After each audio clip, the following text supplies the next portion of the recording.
నమస్తే. ఇన్నాళ్ళు నన్ను సపోర్ట్ చేస్తూ, ఎంకరేజ్ చేస్తూ మీ ప్రేమని నాకు అందిస్తున్న ప్రతి ఒక్కరికి కృతజ్ఞతలు.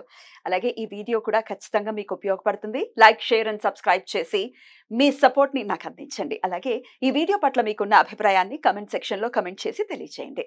ఇప్పుడు వీడియోని చూద్దాం.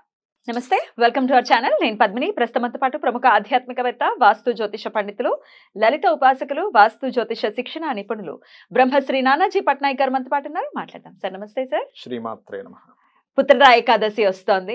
అయితే చాలా అద్భుతమైనటువంటి కాంబినేషన్స్ తో ఈ మంత్ శ్రావణ మాసంలో రావటం అనేది చాలా ఆనందదాయకం. మొదటి శుక్రవారం ఏమో పంచమితో కూడి వచ్చింది. రెండవ శుక్రవారం వరలక్ష్మి వ్రతంగా జరుపుకుంటాము. ఆ రోజునే ఏకాదశి కూడా వస్తోంది. ఇలా జనరల్ గా వస్తుందా సార్? ఇదేనా? అంటే చాలా రేర్ గానే వస్తుంది కదా. మరి ఇంత చక్కగా వస్తుందంటే అటు అయ్యవారికి, అమ్మవారికి కూడా ప్రీతికరమైనటువంటి రోజుగా ఖచ్చితంగా చూడొచ్చు. కాబట్టి ఎట్లా వినియోగించుకోవాలి సార్ ఈ రోజు? ఇది పుత్రదా ఏకాదశి అని ఎందుకు అంటారు అంటే, మనకి జ్యోతిష్ శాస్త్రరీత్యా ఫస్ట్ సంతానం కలగట్లేదు అనుకోండి ఎవరికైనా, వాళ్ళ జన్మజాతకంలో sun, Jupiter or 5th lord or 12th lord ఈ కాంబినేషన్స్ పాడవుతాయి. అలాగే సప్తాంశ చక్రము అంటారు, D7 అంటారు దాన్ని. అక్కడ ఉండేటువంటి లగ్నాధిపతి ఇక్కడ ఉండే పంచమాధిపతి వెళ్ళి D7 లో పాడవడం, లేదా D7 లో ఉండే 5th లార్డ్ ఇక్కడ స్పాయిల్ అవడం జరుగుతుంది. అప్పుడు వాళ్ళకి సంతానం కలగదు. ఇక్కడ 3 స్టేజెస్ ఉంటాయి. శీఘ్ర సంతాన యోగం, చర్రాసులతో ఉంటే శీఘ్ర సంతాన యోగం ఫాస్ట్ గా వచ్చేస్తుంది. సాటర్న్ తో ఉంటే లేట్ సంతాన యోగం. అలా కాకుండా ఒక శుభగ్రహం, పాపగ్రహంతో ఉంటే ఒక 2-3 years లో సంతానం కలుగుతుంది. ఇక్కడ మనం ఏంటంటే ప్రతిసారి భయపడుతుంటాం, అయ్యో సంతానం కలగలేదు. ఆలస్య సంతాన యోగం ఉన్నప్పుడు ఆలస్యంగా కలుగుతారు వాళ్ళకి, అంటే వాళ్ళు ఆ విషయంలో సఫర్ అవ్వాలి కాబట్టి. అయితే ఇది పుత్రదా ఏకాదశి అని ఎందుకంటారంటే, పుత్రస్థానం ఇందాక మనం ఏం చెప్పుకున్నాము, సన్ అండ్ జూపిటర్ అని చెప్పుకున్నాం కదా. ఆల్మోస్ట్ సన్ ఆ రోజుకి సూర్య భగవానుడు కర్కాటక రాశిలో ఆల్మోస్ట్ 29 degrees లోకి వచ్చేసాడు. ఆల్మోస్ట్ 16th కదా. ఇంకా ఇంకొన్ని గంటల్లోనూ ఒక నెక్స్ట్ డేను సింహరాశిలోకి వస్తాడు. చంద్రుడు ధనస్సులో ఉంటాడు ఆ రోజు, ఏకాదశి రోజు. సో ధనస్సు రాశి జూపిటర్, అదేమో sun. So sun and Jupiter రెండు యాక్టివేట్ అయ్యేటువంటి ఏకాదశి కాబట్టి పుత్రదా ఏకాదశి. యాక్చువల్లీ అంటే ఎందుకు అది ఆ ఎనర్జీ ఎందుకు ఇవ్వాలి? ఆ రోజు పుత్రులు లేనటువంటి వారు గనక ఏకాదశి వ్రతం గనక చేస్తే శ్రీ మహావిష్ణువు వాళ్ళని మెచ్చుకొని వాళ్ళకి పుత్ర సంతాన యోగాన్ని ఇస్తాడు. పుత్రులు అంటే ఎంతసేపు మగపిల్లవాళ్ళని కాదు, సంతానం ఓవరాల్ గా చూసుకుంటే. అదే రోజు ఇంకొంచెం ఏం చేయాలంటే దత్తాత్రేయుడి యొక్క ఆరాధన చేయడం. సహజంగానే ఏకాదశి అనగానే మనకేమిటి, ఇమ్యూనిటీ పెంచుకోవడానికి. ఇమ్యూనిటీ పెరుగుతుంది సహజంగానే.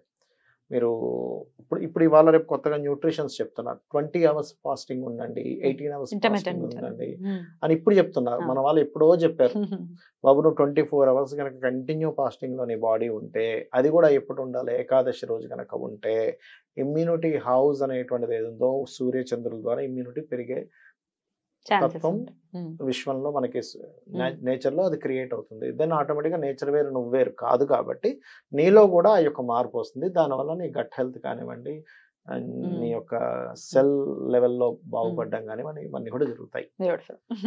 రైట్. సో శాస్త్రం డెఫినెట్ గా బోల్డ్ అంత సైన్స్ దాగి ఉంది దాని వెనకాల. మనం చక్కగా దాన్ని యూటిలైజ్ చేసుకుంటే ఎటువంటి అంటే చీటికి మాటికి హాస్పిటల్కి వెళ్ళడం, తిరగటం, ఏమీ లేదని అనటం, డయాగ్నోస్ కాకపోవటం, అన్నిటి నుంచి ఖచ్చితంగా బయటపడచ్చు. అసలు సూర్య నమస్కారాలు కనుక చేసుకుంటే అసలు ఎటువంటి జబ్బులు రావు సాధారణంగా. ఎర్లీ మార్నింగ్ కనుక చేయగలిగితే, 2 times తినగలిగితే కూడా జబ్బులు చాలా మట్టుకు రావు.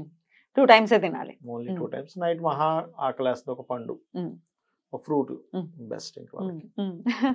Beautiful sir. ఇక లక్ష్మీదేవి కోసం మొదటి అంటే రెండవ శుక్రవారం అంటే పౌర్ణమికి ముందు వచ్చే ఆఖరి శుక్రవారం చేసుకుంటారు వరలక్ష్మి వ్రతం. సో ఎట్లా సార్, ఎట్లా చేసుకోవచ్చు అంటే ఉపవాస దీక్షలో ఉన్న వాళ్ళు, మరి వరలక్ష్మి వ్రతం చేసుకున్న వాళ్ళు భోజనం చెయ్యాలి. వాళ్ళు కూడా ఉపవాసం ఉంటారు కానీ సాయంత్రం తింటారు కదా. మరి ఎట్లా ఏకాదశిని ఎట్లా సమన్వయపరచాలి?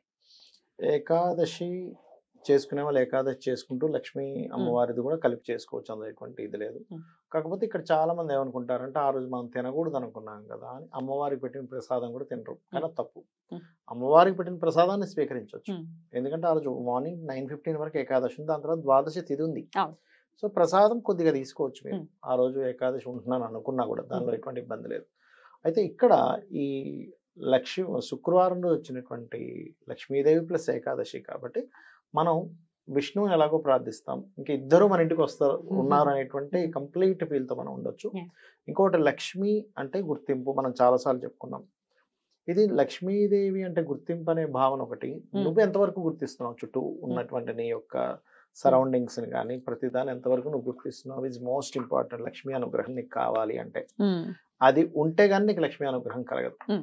మనుషుల్ని ఎంతవరకు గుర్తిస్తున్నావు, ఇంట్లో వాళ్ళని ఎవరు పట్టించుకోరు. కొంతమంది ఏదో భార్య వండి పెడుతుంది, ఏదో తండ్రి ఏదో ఉన్నాడు, కొడుకు అట్లా ఉంటారు. అట్లా కాకుండా నీ యొక్క ఇది ఎప్పుడైతే నువ్వు అందరినీ ఎప్పుడైతే గుర్తిస్తున్నావు automatically you get good results. అది ఇక లక్ష్మీ అష్టోత్తరం, మీరు కనుక లక్ష్మీ అష్టోత్తరం మొత్తం కనుక చదివితే అందులో ఒక్కొక్కటి క్లియర్ గా దాని అర్థాలు తెలుసుకుంటారు. రే ఇంత గొప్ప విషయాలా అమ్మవారు అంటే అని అనిపిస్తుంది. లలిత సహస్రనామాలాగే. అద్భుతం సార్. ప్రకృతి అయిన మహా అంటే ప్రకృతి మొత్తం అమ్మవారే. అమ్మవారే. వికృతి అయిన మహా అని కూడా అంటారు. ప్రకృతి వికృతి రెండు ఆవిడే. అద్భుతం. అంటే ఆవిడ కాంతి అయితే లేదు కదా, ఆవిడ కాంతి లేనప్పుడు ఆవిడ కాంతి ఇంకోటి ఎలా అవుతుంది ఫస్ట్. Correct correct. అద్భుతం. అయితే కొంతమందికి ఆనవాయితీలు ఉంటాయి, ఉండకపోవచ్చు వరలక్ష్మి వ్రతం, కొంతమందికి ఉండదు. మరి ఎలా అండి, మాకు ఆనవాయితీ లేదు మేము చేసుకోవచ్చా, మాకేమో చేసుకోవాలని ఉంది అంటే చక్కగా అలంకరణ చేసుకోవాలి, ఇట్లా రకరకాలుగా అడుగుతూ ఉంటారు సార్. చేసుకోవచ్చు ఆనవాయితీ లేని వాళ్ళు కూడా? అంటే ఇక్కడ ఒకటి, నేను చాలా మంది ఇట్లాగే నాకు మీరు ఇప్పుడు ఎలా అయితే క్వశ్చన్ చేశారో నాకు చాలా మంది అడిగారు ఇట్లా. నేను ఒకటే అన్నాను, అమ్మ ఇప్పుడు మనీని కూడా లక్ష్మీదేవి అంటాం కదా, మీరు వెళ్ళి ఆఫీసులో జాబులు ఫ్రీగా చేస్తున్నారా, మరి ఆనవాయితీ లేదంటే మరి లక్ష్మీదేవిని ముట్టుకోకూడదు. అన్ని లక్ష్మీదే. ధైర్యం ఉండకూడదు మీకు, ఆనవాయితీ లేదంటే ధైర్యలక్ష్మి ఉండకూడదు, సంతానం ఉండకూడదు, అంతే కదా. ధాన్యం తినకూడదు, మరి అష్టలక్ష్మిలో ధాన్యం కూడా ఒక లక్ష్మి కదా, అమ్మ ఎట్లా ముట్టుకుంటాం మనం, ముట్టుకోకూడదు. మరి ఇవన్నీ చేయకుండా ఆగుతున్నారంటే అలా ఆగుతామండి అన్నారు. మరి అవన్నీ మీరు లక్ష్మీదేవి ఇస్తుందని అన్నప్పుడు లక్ష్మీదేవిని పూజించుకోవడానికి ఆనవాయితీ అని ఎవరో మధ్యలో ఎవరో తెలియక ఎక్కడో మిస్ అయ్యారు, దాన్ని మీరు కంటిన్యూ చేయండి అమ్మా, ఖచ్చితంగా మీ జీవితాలు ఇంకా బాగుంటాయని చెప్పాను. అలాగే నిజంగా బాగున్నాయి కూడా. అయితే మొదలు పెట్టుకోవచ్చు, 100% చేసుకోవచ్చు, ఎటువంటి డౌట్ లేదు. అయితే ఈ నెలనే అంటే ఈ సంవత్సరమే మొదలు పెట్టచ్చు కదా సార్? ఎందుకంటే చిన్న ఎగ్జాంపుల్ నేనే దానికి. ఏంటంటే మా పూర్వీకులు ఒక 3-4 తరాల క్రితం ఏమైందంటే దీపావళి రోజు వరకు ఏదో కాలిపోయింది. వాళ్ళు అప్పట్లో ఏమనుకున్నారు, 4 తరాల క్రితం ఇప్పుడు అరే దీపావళి రోజు ఇలా అయింది కదా 1-2 times, సో మనకి దీపావళి వచ్చిరాదు అనుకున్నారు. అనుకుని మానేశారు, దీపావళి చేసుకునేవారు కాదు. అంటే ఏం చేసేవారు, ఇంట్లో మామూలుగా ఏదో అంటే ఈ టపాసులు ఇవన్నీ పేల్చుకునేవాళ్ళు, కానీ కొత్త బట్టలు వేసుకోవడం, ఇంట్లో లక్ష్మీదేవి పూజ చేసేవారు కాదు. నా హ్యామ్ దగ్గరికి వచ్చాక నేనేం చేసా, లేదు ఇది కాదు, సరే ఏమైతే అయింది, సరే మనకి వచ్చిరా చూద్దాం, ఏమైతే అయింది చూద్దాం అని చెప్పి నేను స్టార్ట్ చేశాను. నిజంగా నా లైఫ్ మారింది, అక్కడ 100% మారింది. లక్ష్మీదేవి దీపావళి అమావాస్య చేస్తున్నప్పటి నుంచి. లక్ష్మీదేవి పూజ ఖచ్చితంగా చేసుకోవాలి. అలంకరణ విషయం చెప్పండి సార్, చేసుకోవచ్చు అలంకరణ ఉన్నా లేకపోయినా? అంటేనే అలంకార ప్రియుడు, మరి లక్ష్మి ఎక్కడ ఉంటుంది, విష్ణువు లేకుండా లక్ష్మి ఉండదుగా అక్కడ. సో అలంకరణ ఇస్ మస్ట్. అలంకరణ చేసుకోవచ్చు చక్కగా వాళ్ళ ఓపికను బట్టి, చక్కగా ముఖం అది కొనుక్కుని, ఇప్పుడు వెండి ముఖాలు కూడా చాలా దొరుకుతున్నాయి కాబట్టి చక్కగా చేసుకోవచ్చు, ఎటువంటి ఇబ్బంది లేదు. రైట్ సార్, చాలా బ్యూటిఫుల్ గా ఎక్స్ప్లెయిన్ చేశారు. ఒక్క నామం ఏదైనా చెప్పండి సార్, ఇద్దరికి అటు అమ్మవారికి అయ్యవారికి ఇద్దరికి ప్రీతికరంగా ఉండేలాగా. ఓం లక్ష్మీ నారాయణ నమః. ఉంటుంది. Right sir, thank you so very much sir. నమస్తే. శ్రీమాత్రే నమః.